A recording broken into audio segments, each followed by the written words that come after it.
Well, looky what we have here, y'all. Looky, I got a Wookiee. That would have been funnier. The first thing my mind went to was looky, I sucked a Wookiee.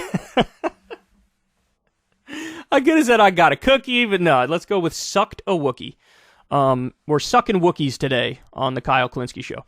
Anyway, so in Mediaite, new poll, majority of Democrats favor U.S. moving towards socialism and away from capitalism. Huh. What do you know? All right, let me give you the specifics. A majority of Democrats favor the country moving towards socialism, according to a new Fox News survey conducted from October 9th to the 12th. In the poll, participants were asked whether they believe the United States is moving away from capitalism towards socialism. According to the data, 54% believe the country is headed towards socialism and only 38% disagree. This is a rise from 51% and 47% in 2012 and 2011, according to past Fox News numbers. Okay, so now this is not the question they just referenced, right? This is saying, do you think we're moving towards socialism?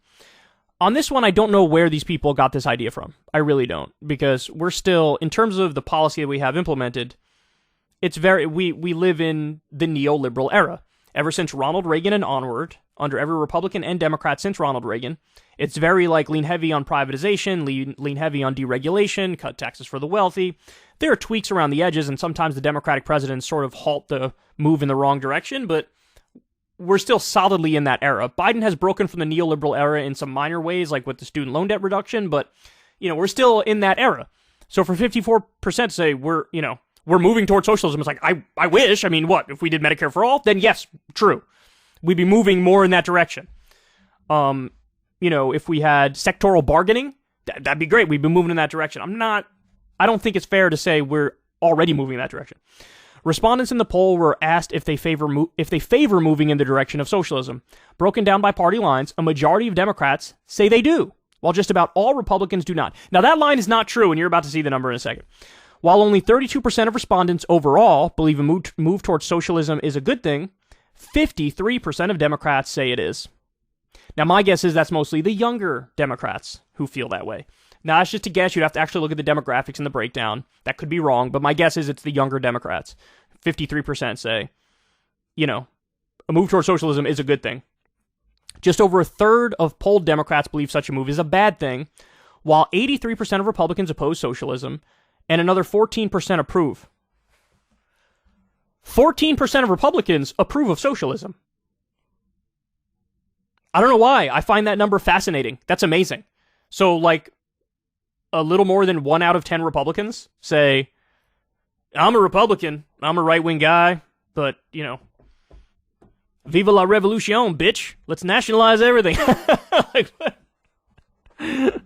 Let's let workers should own the means of production, and also, I don't like gays. What is the thing? What are we talking about here? Holy shit. That's amazing. Among independents, 24% believe transitioning towards socialism and away from capitalism is a good thing, while 63% see it as bad. Also broken down by party in Fox News polling was the message Democrats and Republicans would currently send to the government, with the choices being, so would you rather say lend me a hand to the government or leave me alone? By the way, love that song. Leave me alone, drunk as fuck, bitch, you dumb as fuck. No. Flip De Niro, Leave Me Alone. Go play it right now and you won't regret it. It's awesome. It's an anthem. Anthem for introverts. Leave me alone. Anyway, so lend me a hand or leave me alone? Which one would you rather tell the government? Among Democrats, 69% said lend me a hand, while only 26% said leave me alone. For Republicans, only 38% wanted a hand, and 68% were ready to tell the government to get off their backs. But that's interesting, because nearly 40% of Republicans said, I want a hand. So among respondents overall, 52% said they would ask the government to lend them a hand, and 43% wanted to be left alone. So again, that's another data point of people are a little more left than they even think they are, bro. So only 43% wanted to be left alone. Fox noted this is a drop from 47% of people polled telling the government to leave me alone.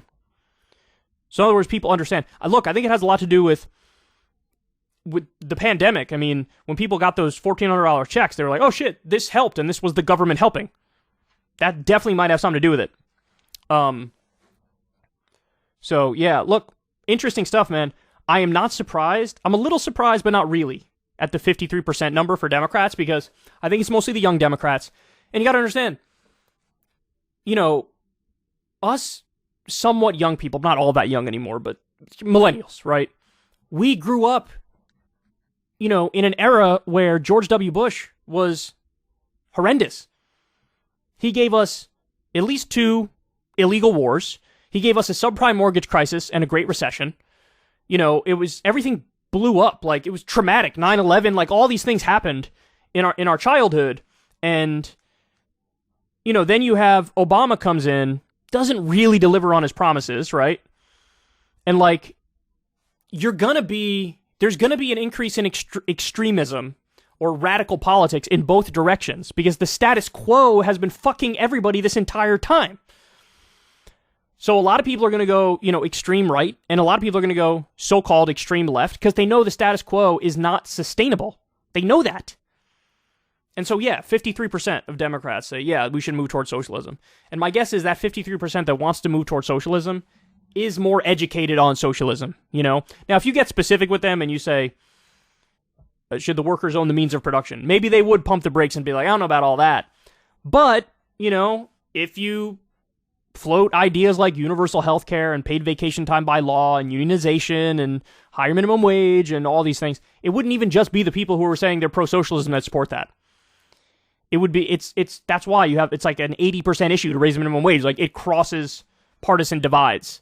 So anyway, not surprised, man. When the system has failed relentlessly and, like, consistently, people are going to be like, whatever we're doing here, I don't like. But that's why older people usually are bigger defenders of the status quo. Usually they're more established. Usually they have more money in the bank. Their time has come to an end. They could be in retirement or something, and they feel like, this works good because I, worked okay for me. Yeah, but, that generation fared way better off. And what were the numbers? It was something crazy. Like 60% of wealth in the country is owned by the boomer generation, and only like 3% is owned by millennials. Yeah, there's going to be a difference in political opinion there, isn't there? As to how good the nature of the current system is. But anyway, look, I digress. Interesting poll results, and even though socialism still generally in the country is a little bit of a little bit of a scare word for people, the taboo over time has gotten less and less and less and less because, open your fucking eyes and look at the dystopia around you. At least 500,000 homeless people, 80% of Americans living paycheck to paycheck. Now we got the Fed openly admitting, we're going to jack up interest rates so that we have mass unemployment and trigger a recession on purpose.